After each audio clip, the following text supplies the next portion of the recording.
Piti gyud ang iyang four wheel. Grabing problema sa tag-iya kay di gyud magamit ang four wheel drive niya. So Toyota Hilux par 1GD. Itisting niya dala sa tuwa kung matsambahan ba nato ni iyang problema.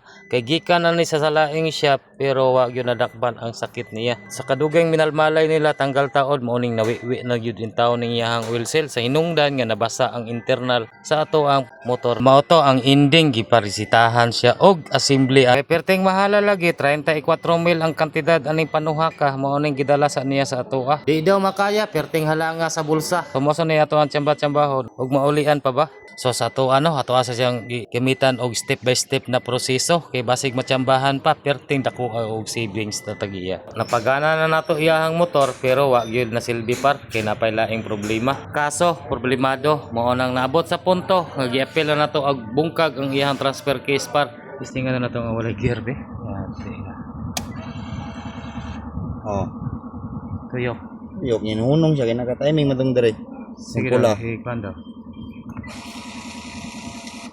Oh.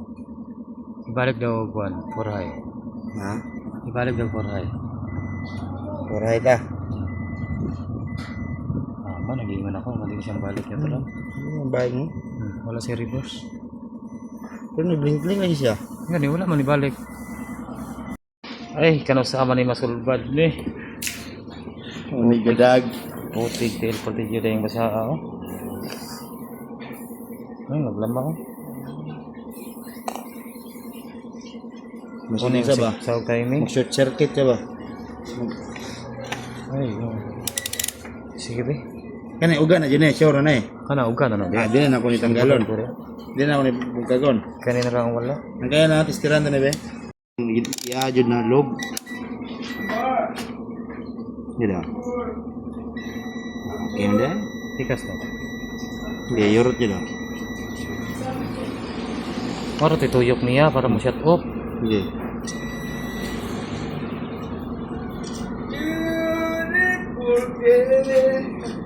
Dali ra lagi. Mga good. Wala, hindi na po. Hindi to ba? Iskan sa. Ni pinito ra be, karon ganiha di man tumugana. Ayo, malas kayo kamot. Ilang. Timis to bikoy. Sige daw, sige daw. Hindi. Okay. Balik. Balik.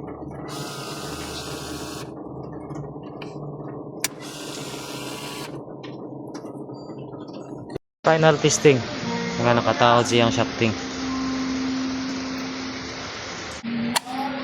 So, narinig siya timing par. Sa kini ang iyang timing.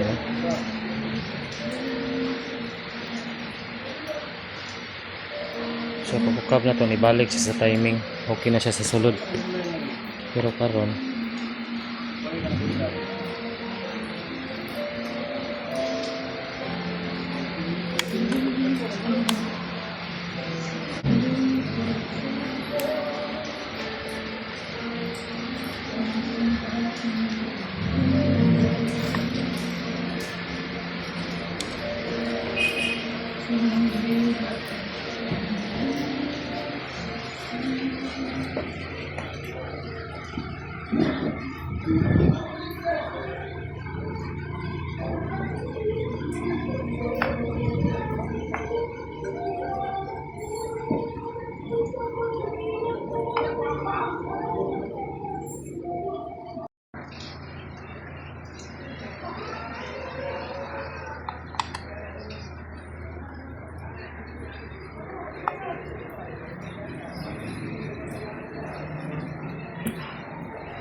Tagal mo, di mo bilit anak, dili na.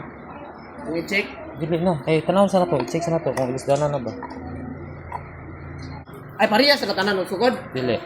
Dalahin na pang imuha. Sige daw eh.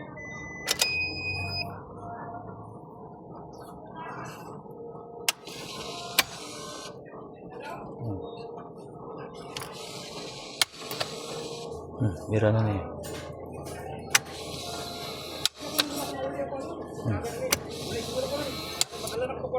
Okay. Ba na kung mamalit sa kiri.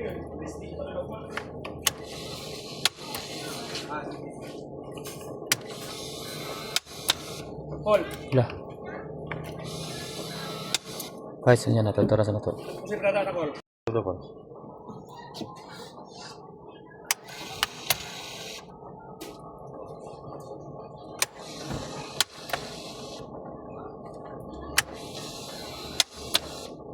Kini, mau na yun eh. Okay.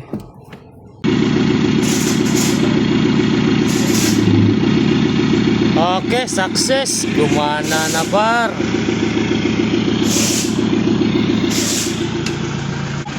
Perlo daw. Okay, mauna ni par. So katong niagi. Ang problema na to, inig-engage, inig-shift sa iyahang 4 wheel. Kay dili na mawala ang sign sa 4 wheel o 4 high o 4 low. So karon mauna ni siya. I-try na to siya. So naka 4 high. Karon i-switch na to siya og 4 low. Ma-feel na to nga lain pitik sa ilalom.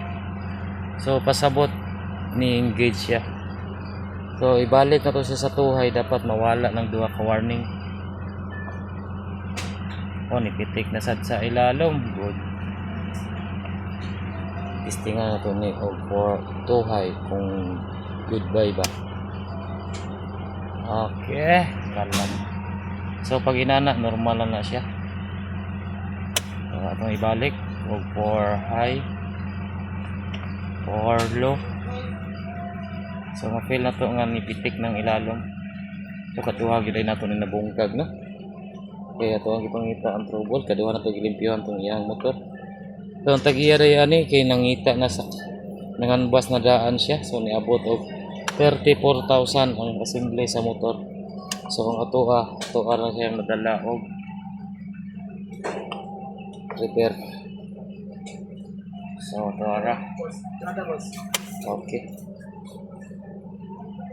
So far, okay na. Test drive na lang. Good, good. Thank you, Lord. Alright. Good job.